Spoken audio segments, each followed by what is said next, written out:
Assalamualaikum warahmatullahi wabarakatuh. Selamat pagi, salam sejahtera bagi kita semua. Salam Pancasila. Pada pertemuan kali ini, kita akan membahas sebuah topik yang sangat fundamental, yaitu mengapa Pancasila menjadi dasar nilai pengembangan ilmu. Topik ini sangat penting karena seringkali kita hanya melihat ilmu pengetahuan dan teknologi hanya dari sisi manfaat praktis dan keuntungan ekonominya. Padahal ada dimensi lain yang tak kalah penting, yaitu dimensi moral, budaya, dan ideologi bangsa. Kita ketahui bahwasannya ilmu memiliki perkembangan yang sangat pesat, tetapi pertanyaannya adalah apakah perkembangan itu selalu sesuai dengan nilai yang kita yakini sebagai bangsa Indonesia? Pancasila hadir untuk memastikan bahwa arah pengembangan ilmu pengetahuan di Indonesia itu tidak kehilangan pijakannya, tidak mengganggu akar budaya, dan tetap bermanfaat bagi manusia dan bangsa. Oke. Jadi memang Pancasila ini sebagai dasar pondasi untuk kita sebagai pendidik ataupun teman-teman yang berkuliah pada saat ini itu tetap bahwasanya dalam aturan dan tidak melanggar aturan seperti itu. Oke, next. Konsep Pancasila sebagai dasar pengembangan ilmu, jadi diyakini bahwa setiap ilmu pengetahuan dan teknologi yang dikembangkan di Indonesia tidak boleh bertentangan dengan nilai-nilai Pancasila. Setiap iptek yang dikembangkan di Indonesia harus menyertakan nilai-nilai Pancasila sebagai faktor internal. Nilai-nilai Pancasila berperan sebagai rambu normatif bagi pengembangan iptek di Indonesia.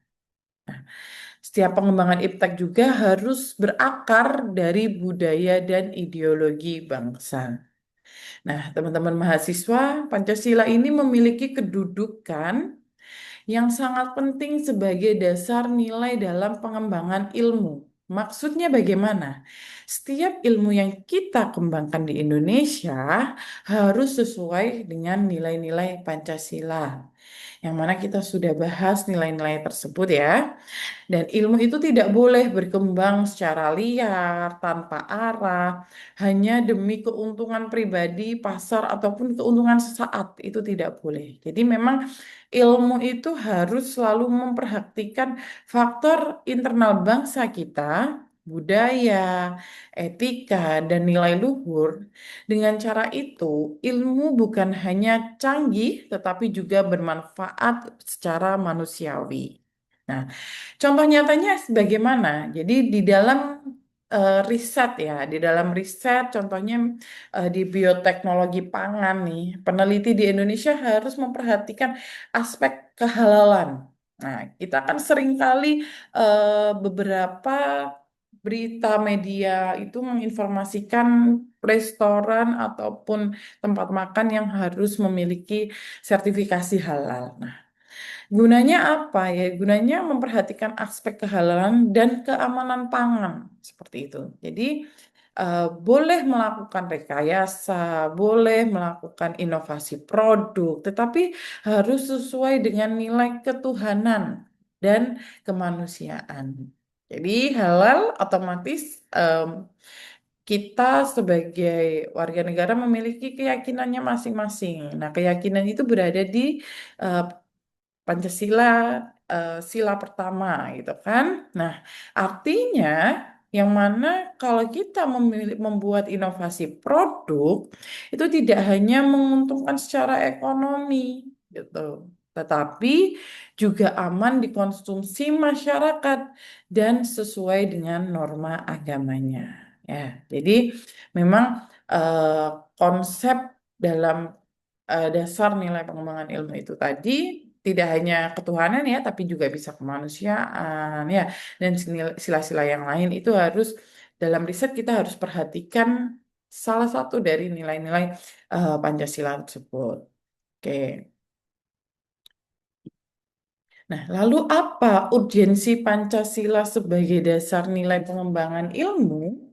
Nah, kemajuan iptek ini mengakibatkan perubahan cara pandang manusia tentang kehidupan. Nah, cara pandang manusia tentang kehidupan dampak negatif ya pasti dalam kemajuan ada dampak negatif dan dampak positif yang akan mempengaruhi lingkungan hidupnya. Kalau dampak negatif otomatis akan membahayakan kehidupan manusia di masa depan. Nah, kalau positif otomatis akan menguntungkan di masa depan. Nah, perkembangan iptek di negara-negara barat politik global inilah yang mengancam nilai-nilai bangsa. Ya, jadi memang eh, banyak di negara maju kemajuan ilmu pengetahuan dan teknologi ini membawa banyak manfaat. Tetapi eh, ada beberapa yang memang harus kita perhatikan dan kita pilah gitu ya.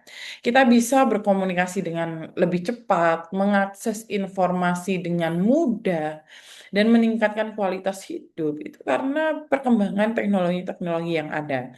Namun, kita juga tidak bisa menutup mata terhadap dampak negatifnya, gitu ya. Jadi, perubahan cara pandang masyarakat yang semakin materialistis, eksploitasi alam yang merusak lingkungan, dan penetrasi budaya global yang mengikis nilai bangsa adalah ancaman nyata gitu. Contohnya adalah media sosial. Nah, saya yakin semua teman-teman di sini memiliki yang namanya media sosial. Di satu sisi, media sosial ini sangat memudahkan kita untuk terhubung, ya. Tapi di sisi lain melahirkan apa? Masalah tentang hoaks, penipuan, ujaran kebencian, bahkan bisa memecahkan bangsa kita. Jika kita melihat dari kacamata Pancasila, seharusnya teknologi komunikasi digunakan untuk memperkuat kesatuan persatuan negara Indonesia dan mengembangkan budaya musyawarah, bukan justru menimbulkan konflik. Inilah mengapa Pancasila harus dijadikan dasar nilai supaya setiap inovasi teknologi tetap berpihak pada kemanusiaan dan kebaikan bersama. Nah, teman-teman, saya yakin sudah lama menggunakan media sosial sehingga teman-teman eh, sebagai mahasiswa yang sudah bisa bijak dalam penggunaan media sosial harus bisa memilih mana yang harus kita gunakan atau kita manfaatkan dan mana yang mungkin tidak perlu kita share karena itu mengandung hoax ataupun penipuan ataupun kebencian seperti itu ya. Jadi harus bijak dalam menggunakan media sosial. Oke. Nah, alasan perlunya dalam pengembangan ilmu ya, kenapa Pancasila itu perlu? Ya, sebagai dasar nilai pengembangan ilmu karena contohnya ada beberapa alasan ya memang ya mengapa Pancasila harus menjadi dasar nilai perkembangan ilmu. Yang pertama, kerusakan alam dan risiko untuk generasi mendatang yang ditimbulkan oleh iptek harus mendapat perhatian khusus. Ya, kerusakan alam akibat iptek ini tidak bisa kita kendalikan, bisa mengancam generasi mendatang. Kedua, perkembangan iptek yang hanya mengejar keuntungan itu seringkali ya teman-teman ya, eh, seringkali mengorbankan nilai-nilai lokal. Ya, pasti eh, saat ini sudah berbagai budaya masuk di negara kita gitu. Tapi kita tidak boleh ya melupakan budaya-budaya lokal kita. Dan yang ketiga, tanpa adanya kontrol, budaya bangsa bisa terkikis oleh gaya hidup global gitu. Yang serba instan, konsumtif. Nah, jadi sila-sila Pancasila ini sebagai dasar negara dapat sebagai pengontrol dan mengendalikan kemajuan. Oke. Nah, kita harus tetap, walaupun teman-teman boleh mengidolakan K-pop, ya kan, boleh mengidolakan artis luar negeri dan lain-lainnya. Itu boleh, tapi kita tidak boleh lupa juga bagaimana budaya kita, apa saja budaya kita, seperti itu. Nah, contohnya dalam eh, apa, kerusakan alam ya. Kita tahu bahwasanya negara kita ini memiliki sumber daya alam yang sangat melimpah. Sehingga pada suatu kasus, teman-teman pasti sudah mendengar ya beritanya di Kalimantan terjadi eksploitasi tambang. Nah, teknologi pertambangan yang modern ini memang menghasilkan devisa negara yang besar gitu ya. Tetapi dampaknya apa? Dampak negatifnya yaitu meninggalkan lubang tambang berbahaya dan kerusakan lingkungan yang berdampak pada masyarakat. Nah, itu karena kurangnya pemahaman ya terkait bagaimana analisis dampak lingkungannya. Harusnya setelah ditambah, harusnya kita eh, apa perbarui lagi nih lingkungan kita supaya bukan meninggalkan lubang tambang yang berbahaya tadi, tapi juga mengembalikan unsur-unsur yang sudah diambil gitu. Jika pengembangan iptek ini dipandu oleh nilai keadilan sosial, maka seharusnya teknologi pertambangan ini diterapkan dengan memperhatikan kelestarian alam, keadilan antar generasi, serta kesejahteraan masyarakat lokal. Nah, itu jadi memang perlu, sangat perlu untuk adanya sila-sila Pancasila dalam pengembangan ilmu ya. Oke. Nah, selanjutnya historis, sosiologis dan politis Pancasila. Nah, jadi di dalam pembukaan Undang-Undang Dasar 1945, alinea keempat ya, kita harus eh, paham dulu apa sih yang dimaksud dengan pembukaan tersebut. Nah, pembukaan tersebut dikatakan bahwasannya kemudian daripada itu, untuk membentuk suatu pemerintah negara Indonesia yang melindungi segenap bangsa Indonesia dan seluruh tumpah darah Indonesia, dan untuk memajukan kesejahteraan umum, mencerdaskan kehidupan bangsa, dan ikut melaksanakan ketertiban dunia yang berdasarkan kemerdekaan, perdamaian abadi, dan keadilan sosial. Maka disusunlah kemerdekaan bangsa Indonesia itu dalam suatu Undang-Undang Dasar Negara Republik Indonesia yang terbentuk dalam susunan Negara Republik Indonesia yang berkedaulatan rakyat dengan berdasarkan kepada ketuhanan yang Maha Esa dan seterusnya. Nah, dasar nilai pengembangan ilmu berbasis Pancasila bisa kita gali dari tiga sumber. Dari historis, tertuang dalam pembukaan UUD 1945, terutama tujuan negara untuk mencerdaskan kehidupan bangsa. Itu sudah tercantum di dalam pembukaan UUD 1945. Artinya, pengembangan ilmu memang menjadi mandat konstitusi. Nah ya, secara historisnya. Lalu bagaimana secara sosiologisnya? Pancasila lahir dari nilai-nilai kehidupan masyarakat Indonesia yang sangat beragam ataupun majemuk, ya kan? Ilmu harus memperkuat, bukan malah melemahkan, gitu. Dengan adanya keragaman ya, kita punya semboyan Bhinneka Tunggal Ika. Nah, itu kan berbeda-beda tapi tetap satu jua. Nah, itu harapannya ilmu pengetahuan ini memperkuat yang berbeda-beda tadi, seperti itu. Nah, kalau dilihat dari sosiologisnya, lalu bagaimana tentang politisnya? Ya, kita pernah berada di era Orde Lama, Orde Baru, hingga Reformasi. Pancasila tetap menjadi dasar negara kita, meskipun interpretasinya berubah, gitu ya. Jadi, oke. Jadi itu memang menjadi Pancasila ini tetap memiliki kedudukannya sebagai dasar negara yang tetap, walaupun dari era Orde Lama, Orde Baru hingga Reformasi itu tetap gitu loh ya. Selanjutnya, nah ini. sumber sosiologis tentang Pancasila, dan sumber politis tentang Pancasila sebagai dasar nilai ilmu pengetahuan. Nah, jika kita menelusuri sejarah ya, pembahasan tentang Pancasila sebagai dasar pengembangan ilmu memang belum pernah menjadi fokus utama pemerintah.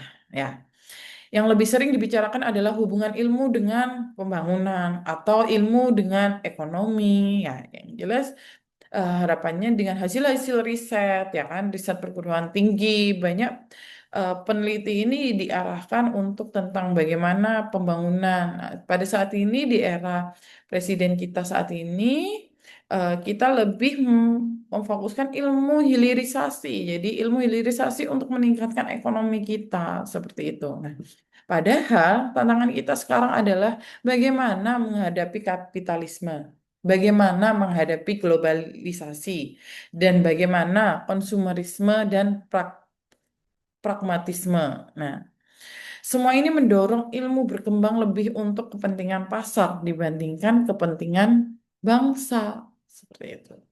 Ya, kita tahu banyak hasil penelitian di Indonesia yang lebih cepat dikomersialisasikan oleh bangsa atau oleh perusahaan asing dibandingkan dimanfaatkan untuk kepentingan nasional gitu. Misalnya riset tanaman herbal asli asli Indonesia seringkali diambil patennya oleh negara lain.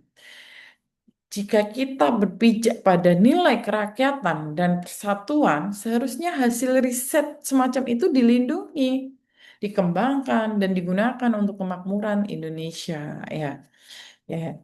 Jadi memang eh, dilihat dari sosiologisnya, pasti kita akan mengacu pada nilai-nilai Pancasila, dimensi ketuhanan, dimensi kemanusiaan untuk ilmu, pengembangan ilmu. Lalu kalau eh, sumber politis tentang Pancasila, kita tahu bahwasanya negara kita dari era Orde Lama Baru sampai reformasi tetap menggunakan Pancasila sebagai dasar negara kita.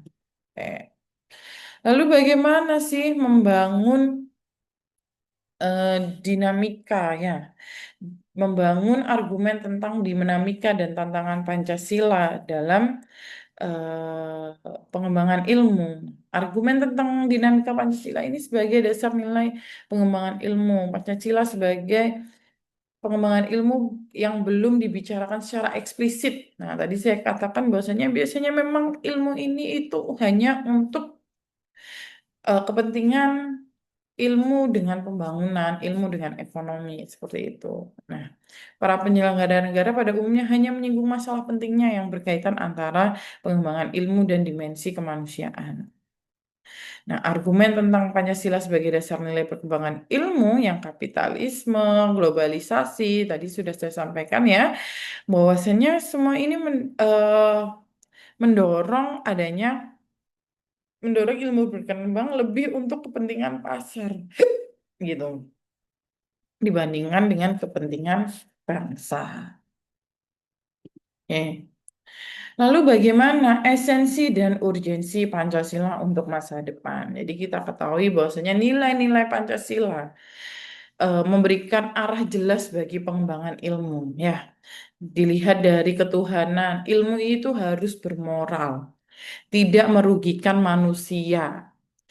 Kemanusiaan, ilmu harus menjaga martabat manusia.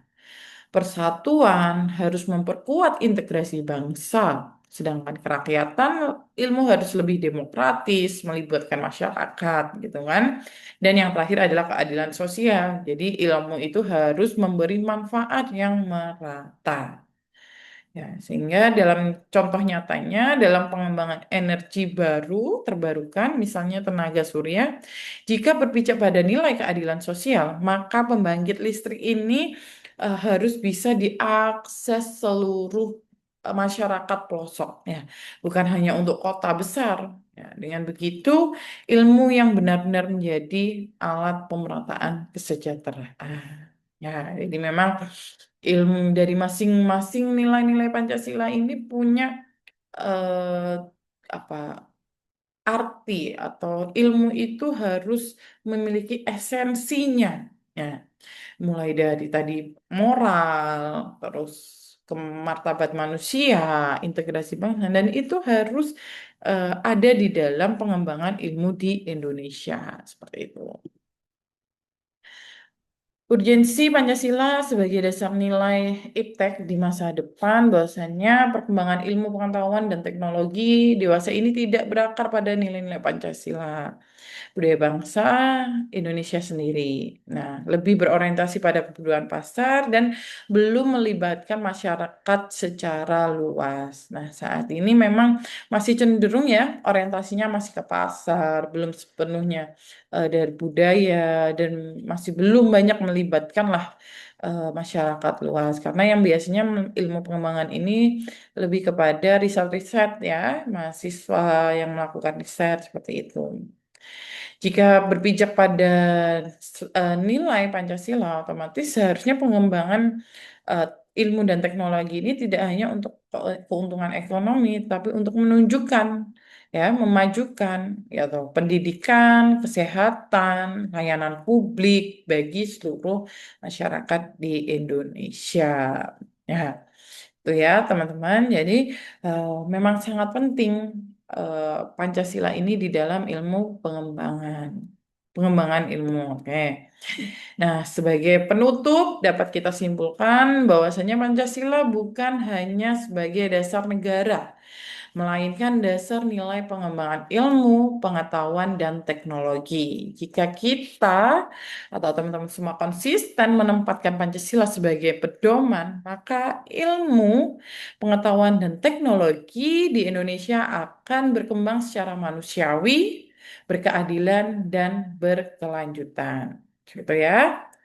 Saya harap teman-teman tetap bisa mengembangkan ilmu tanpa melupakan moral, budaya, dan ideologi bangsa negara kita. Baik, pertemuan hari ini saya rasa cukup. Saya akhiri. Terima kasih. Wassalamualaikum warahmatullahi wabarakatuh. Salam Pancasila.